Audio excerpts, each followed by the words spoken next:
Olá, eu sou a Matilde, ajudante da Marta Nutri.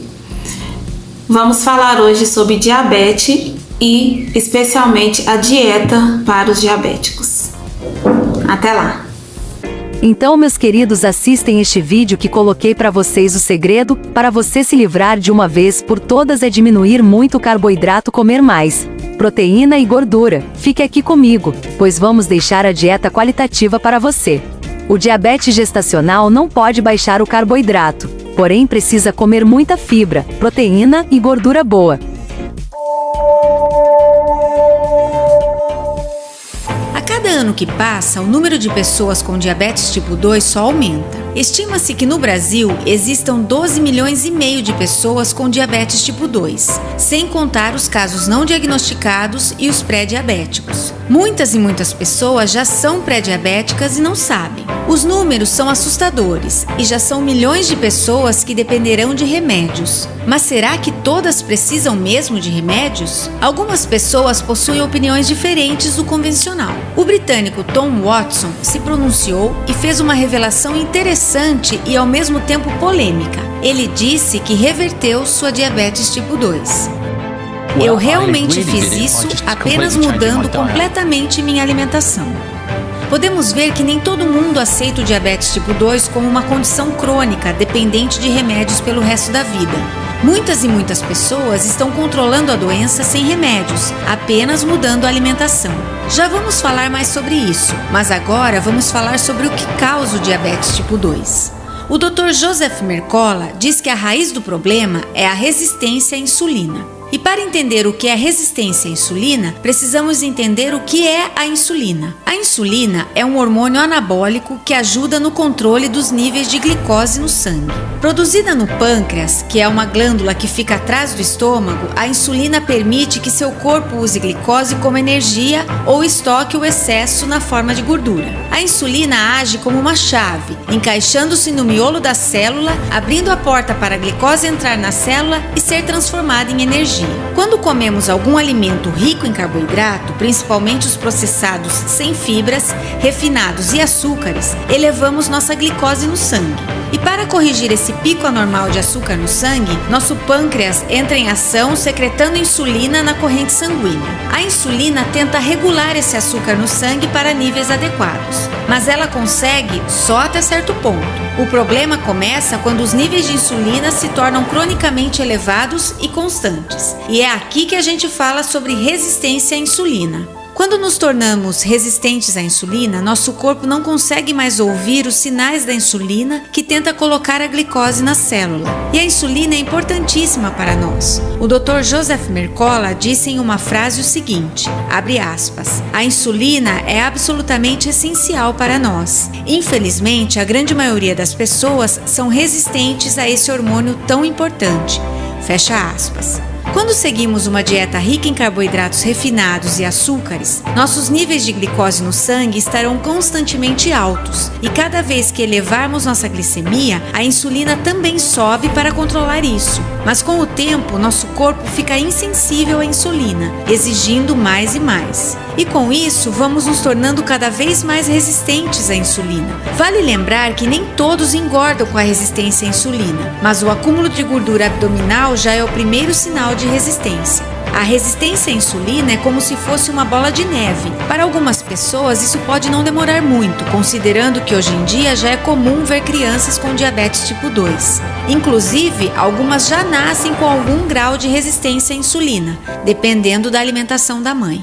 Mas o que provoca os picos de insulina? Antes, vamos entender a diferença entre diabetes tipo 2 e diabetes tipo 1. Enquanto o diabetes tipo 1 é uma doença autoimune que desliga a produção de insulina do corpo, o diabetes tipo 2 é causado por um estilo de vida não saudável, falta de exercícios e uma alimentação rica em carboidratos. Em resumo, no diabetes tipo 1, o pâncreas não secreta insulina. No diabetes tipo 2, o corpo se torna resistente aos efeitos da insulina. Vale lembrar que uma alimentação rica em carboidratos ruins nem sempre contribui para o desenvolvimento de um diabetes tipo 2. Isso depende também do código genético. mas viver com constantes níveis de açúcar no sangue pode contribuir para o desenvolvimento de outros problemas de saúde. Mas surpreendendo muitas pessoas, existe também diabetes tipo 3, um termo pouco conhecido, que é quando o excesso de açúcar afeta o cérebro. O diabetes tipo 3 indica a resistência à insulina no cérebro, causada pela doença de Alzheimer. Em outras palavras, Alzheimer é um tipo de diabetes que ocorre no cérebro, e pessoas com diabetes tipo 2 ou tipo 1 têm risco aumentado de desenvolver o Alzheimer. Nossa alimentação se baseia em 3 macronutrientes: carboidrato, proteína e gordura. Os carboidratos, especialmente aqueles de alto índice glicêmico, processados, refinados e sem fibras, faz a nossa glicose subir no sangue para níveis inadequados. Então nosso pâncreas bombeia insulina com o objetivo de colocar a glicose nas células e então ser utilizada na forma de energia.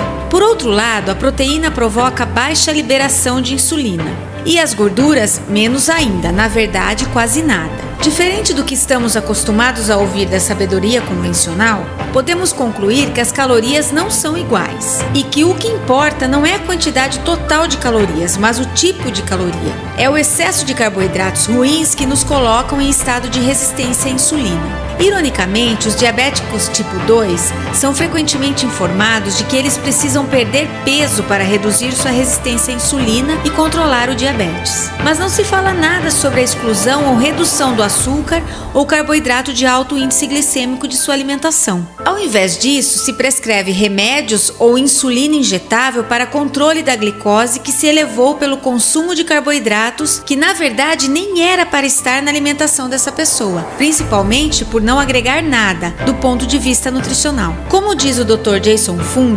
nefrologista canadense especializado no tratamento de pessoas com diabetes do tipo 2, essa abordagem tradicional não atinge a causa do problema. E como algumas pessoas estão controlando o diabetes tipo 2 naturalmente? O senso comum tem uma ideia de que a principal causa de ganho de peso é o excesso de calorias e, com base nessa teoria, devemos controlar nossas calorias para evitar ou controlar o diabetes. A própria Associação Americana de Diabetes diz que o excesso de peso é um fator de risco para o diabetes e são as calorias e não o açúcar que nos leva ao diabetes. Será? Vamos entender. Calorias que entram versus calorias que saem é uma teoria baseada na lei da termodinâmica e até certo ponto faz sentido. Mas quando se trata de organismo humano e perda de peso, é irrelevante. Nosso organismo é mais complexo do que um cálculo calórico. E por quê? Simplesmente porque essa teoria focada em calorias não diz nada sobre hormônios. E se temos que falar de hormônios, nesse caso precisamos falar novamente da insulina. Dr. Jason Fung aponta aqui que em 1921 e na década de 1930, a insulina foi usada como uma substância para engordar pacientes com excesso de magreza e até crianças. Ele diz assim: então aqui está um fato surpreendente. Eu posso te engordar. Eu posso fazer qualquer pessoa engordar. E como eu faço isso? Eu prescrevo insulina. É o excesso de insulina que nos engorda. É o excesso de insulina que nos coloca em estado de resistência à insulina. É o excesso de insulina que nos causa diabetes. Calorias totais não diz nada. Os tipos de calorias totais dizem tudo. E é o carboidrato que impacta nossa insulina, não proteína e nem gordura. Jason Fung explica em seu livro O Código do Diabetes: eu posso tornar qualquer pessoa resistente à insulina. Tudo o que preciso fazer é dar-lhes insulina em excesso. E diferente do que muitas pessoas pensam, não basta saber como está nossa glicose no sangue.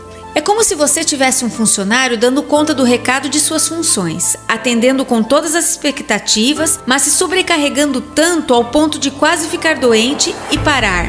Todos estão vendo e elogiando o desempenho, mas ninguém está percebendo que ele está sobrecarregado e pode a qualquer momento parar no hospital. Nossa glicose também pode mostrar um índice adequado para os padrões.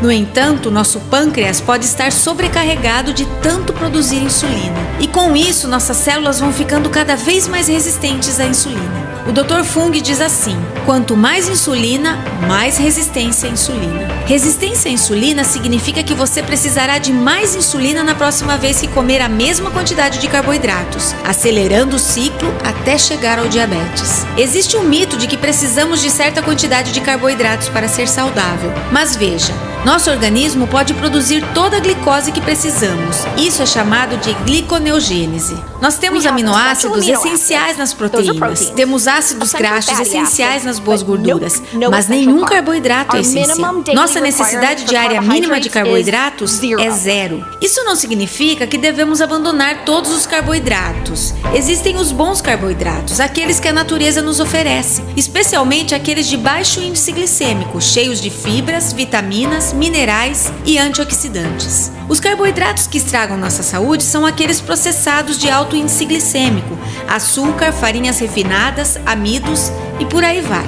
O Dr. Joseph Mercola diz assim: o tratamento convencional à base de medicamentos para diabetes tipo 2 nada faz além de agravar o problema, e uma grande parte das recomendações para diabetes são absolutamente desastrosas. Diabéticos tipo 2 precisam focar na raiz do problema, que é a resistência à insulina. Manhã: café, café com leite ou cacau, queijo branco, ovos mexidos, batata doce. Almoço: pouquíssimo arroz colorido. Sementes, legumes, aumentar na carne magra. Peixes. Jejum. Jantar: o mesmo do almoço. Recomendações de: 2 vezes na semana coma no almoço somente legumes, salada e carne. Faça jejum algumas horas do dia, tome água. Faça musculação e caminhada. O jejum e a diminuição do carboidrato vai te curar do diabetes. Comece aos poucos o jejum.